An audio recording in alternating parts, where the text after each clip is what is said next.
Bonjour à toutes et à tous, dans cette vidéo nous allons voir comment supprimer les valeurs manquantes. Alors qu'est-ce que les valeurs manquantes? C'est tout simplement des cellules dans le jeu de données où il n'y a pas de valeur. Alors là en regardant bien le tableau on ne dirait pas qu'il n'y a des valeurs manquantes, mais en réalité il y en a bel et bien. Alors les valeurs manquantes peuvent prendre plusieurs formes. Dans la majorité des cas les valeurs manquantes sont représentées par le sigle NA. Je vous l'ai écrit ici comme ceci, juste pour vous montrer à quoi ça ressemble. Mais dans d'autres cas, ça peut également être un X ou encore un point d'interrogation. Et c'est le cas dans ce jeu de données. Alors du coup, pour retrouver ces valeurs manquantes, moi je vais taper un point d'interrogation ici dans la barre de recherche pour vous les montrer. Hop, ici j'entre un point d'interrogation. Et là on peut voir qu'on a 6 lignes qui apparaissent. Et si on regarde la colonne CA et la colonne TAL, on peut voir qu'on a des valeurs manquantes. Donc pour la colonne CA, on en a 4, et pour la colonne TAL, on en a 2. Alors ces valeurs manquantes, il faut absolument s'en occuper avant de commencer nos analyses, parce que s'il y a des valeurs manquantes dans notre jeu de données, et qu'on commence à mettre en place des algorithmes de machine learning par exemple, on va avoir des erreurs, parce que l'algorithme ne saura pas comment s'occuper des valeurs manquantes en fait. L'algorithme ne saura pas faire de calcul sur ces cellules. Du coup, il y a plusieurs manières de se charger de ces valeurs manquantes. Certaines personnes font des moyennes sur la colonne et attribuent à ces valeurs manquantes la valeur qui est la plus représentée. Par exemple, pour la colonne TAL, il me semble que les modalités c'est 3, 7 et un autre chiffre, je crois. Alors, attendez, je vais regarder. Ouais, du coup, on a du 3, on a du 7 et on a du 6. Du coup, certaines personnes font des moyennes et par exemple, si c'est la valeur 6 qui est la plus représentée, eh bien, ils attribuent 6 aux valeurs manquantes. Mais c'est pas une méthode dont je suis hyper fan parce que qui nous dit que c'est vraiment 6 la vraie valeur qu'on devrait attribuer ici?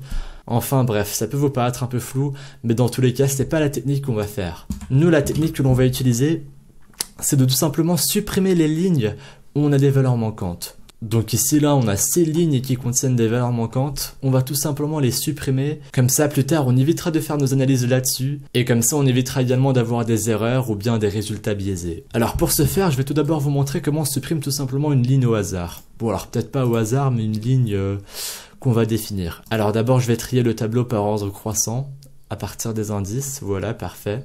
Et je vais vous montrer par exemple comment supprimer la première ligne, donc la ligne 1, où on peut voir que le patient a 63 ans, il s'agit d'un homme, etc. Donc pour supprimer cette ligne, rien de plus simple. Hop, je vais ajouter des espaces. Comme d'habitude, je vais rajouter un commentaire, je vais mettre suppression des valeurs manquantes.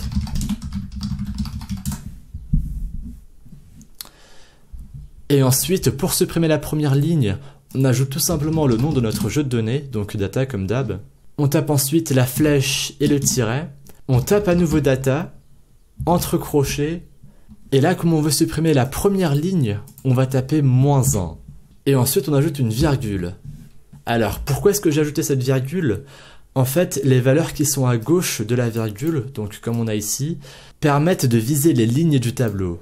Donc là c'est ce qu'on a fait, on veut supprimer la première ligne. Donc j'ai mis le -1 à gauche de la virgule. Si j'avais voulu supprimer la première colonne, j'aurais mis le -1 à droite, comme ceci. Et là ici on aurait supprimé la colonne âge. Mais c'est pas du tout ce qu'on veut faire, loin de là. Nous on veut supprimer simplement la première ligne. Donc voilà, avant d'exécuter cette ligne, on retient bien la première ligne. Voilà, on avait 63 comme âge. Sexe on a 1, CP on a 1. Si j'exécute, hop... En revenant sur la fenêtre du tableau, on peut voir que la première ligne a disparu. Voilà, on n'a plus l'index 1, ça commence directement à partir de 2. Alors, je vous montre quand même comment supprimer une colonne, parce que ça peut toujours vous servir, on sait jamais, dans un autre cas, au cours de votre carrière de data scientist, ça peut toujours servir. Donc voilà, comme je vous l'ai dit, on place d'abord la virgule, et on met ensuite le -1 à droite. Et bien sûr, si j'avais voulu supprimer la deuxième colonne, par exemple sexe, bah tiens, c'est ce que je vais faire, comme ça je vous montre un peu tous les cas de figure. Je vais mettre -2, et là en exécutant cette ligne, c'est la colonne sexe qui va être supprimée. Je vous montre ça, hop. Si je retourne sur la fenêtre de mon tableau de données, on peut voir que la colonne sexe a bien disparu, voilà. Donc pour supprimer des lignes, on ajoute un moins et l'index de la ligne à gauche de la virgule, et pour supprimer des colonnes, on rajoute encore le moins et l'index de la colonne à droite de la virgule, comme ceci. Du coup là j'ai supprimé la première ligne et la deuxième colonne, j'ai fait ça juste pour vous montrer comment ça marche, mais bien sûr c'est pas quelque chose que je voulais faire à la base. Donc pour retrouver notre jeu de données dans son état initial, je vais d'abord mettre ces lignes de code en commentaire. Hop, Et ensuite, je vais réexécuter tout le code. Alors ici, il y a un N qui s'est glissé, je sais pas il sort d'où, je le supprime. Je disais que je vais exécuter tout le code et comme ça on va réimporter les données depuis le site internet et j'aurai le jeu de données propre quoi. C'est quelque chose que je vous recommande de faire si vous avez fait une bêtise sur les données, c'est de tout simplement réexécuter le code à partir de la première ligne, comme ça on importe les données, on réattribue le nom des colonnes, on pré-traite la colonne target, etc. Alors moi du coup, si je retape le point d'interrogation dans la fenêtre des jeux de données, enfin du jeu de données, on peut voir que c'est les colonnes, enfin c'est les lignes pardon, 88, 167, 193, 267, etc. qu'il faut supprimer. Du coup là, comme je vous ai montré, on peut tout simplement reprendre cette ligne, et plutôt que de mettre -1, on peut mettre -88. Comme ça, cette ligne sera bien supprimée, comme on le souhaite. Parce que vous pouvez voir qu'il y a une valeur manquante pour la colonne tal. Du coup là, si j'exécute cette ligne, hop, la ligne 88 aura disparu, voilà, on avait 88 ici tout à l'heure, et il ne nous reste plus que 5 valeurs manquantes. Ensuite, on pourrait faire la même chose avec les lignes 167 et 193, donc ici j'aurais juste à faire un copier-coller de cette ligne et de mettre 167 et 193, mais je trouve ça un peu fastidieux. C'est un peu long à faire. Bon là en vrai on avait que 6 valeurs manquantes, mais imaginez un jeu de données, on avait plus d'une centaine de valeurs manquantes. On n'allait pas supprimer les lignes une par une et donc rajouter 100 lignes de code comme ceci. C'est un peu fastidieux. Donc je vais vous montrer une autre méthode pour aller beaucoup plus vite. Mais avant ça, je vais vous montrer une autre fonction sur R. Alors tout d'abord, je vais mettre ça entre commentaires. Je vais réexécuter le code depuis le début, comme ça je vais avoir à nouveau un jeu de données propre, sans les lignes qu'on a déjà supprimées précédemment. Donc voilà, là la ligne 88 est revenue. Je vais vous montrer la fonction wish, comme ceci. On va mettre entre parenthèses notre jeu de données.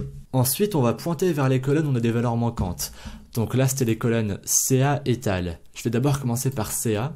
Donc voilà, là j'ai mis le symbole $ et je vais ajouter CA. Ensuite, on va mettre pourcentage in pourcentage, comme ceci. Et enfin, je vais ajouter entre guillemets le sigle point d'interrogation. Non, voilà. Non, toujours pas. Nickel.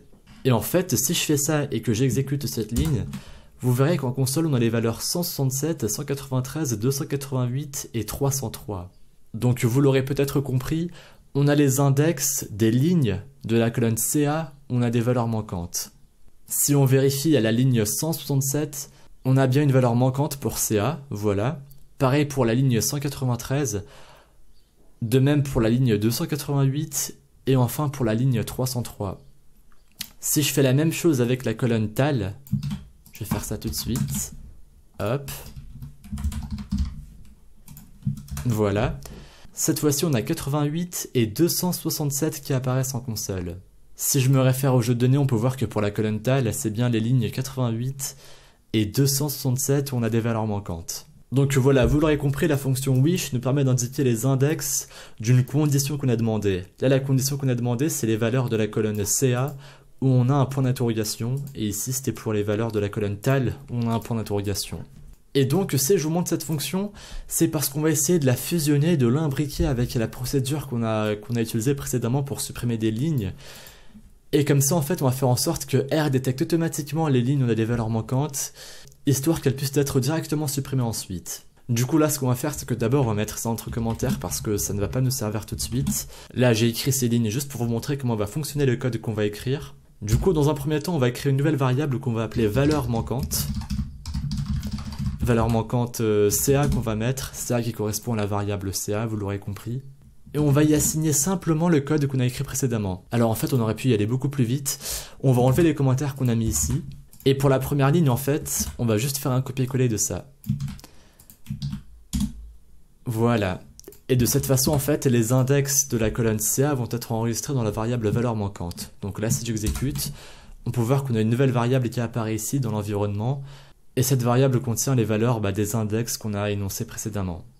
On va faire la même chose pour la ligne suivante, sauf que ici, on va mettre valeur manquante tal. Voilà. J'exécute la ligne. Et là, pareil, on a les deux index de la colonne tal où il y a des valeurs manquantes. Ensuite, ce qu'on va faire, c'est qu'on va créer une unique variable valeur manquante. Voilà, on va fusionner ces deux variables. Donc on fait ça avec la fonction C tout simplement. Entre parenthèses, valeur manquante CA, virgule, valeur manquante tal. Et en faisant ça, on va créer une unique variable où on a tous les index des valeurs manquantes. Hop, j'exécute la ligne. Et si on tape par exemple valeur manquante, juste le nom de la variable pour voir ce qu'il y a à l'intérieur. De toute façon, on peut le voir à droite, hein, mais je vais quand même l'exécuter pour qu'on puisse voir de façon plus claire.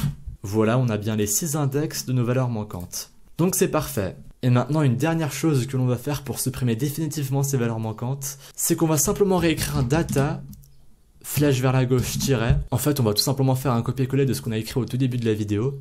Voilà. Et ici, plutôt que de mettre -1, on va tout simplement mettre moins valeur manquante. Comme ceci.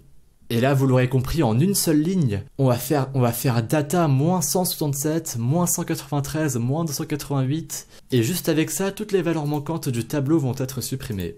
Donc là, j'ai bien mis le point d'interrogation pour afficher les valeurs manquantes. Si j'exécute cette ligne, hop, on n'a plus rien, parce qu'il n'y a plus aucune valeur manquante. Je suis obligé de supprimer ce filtre.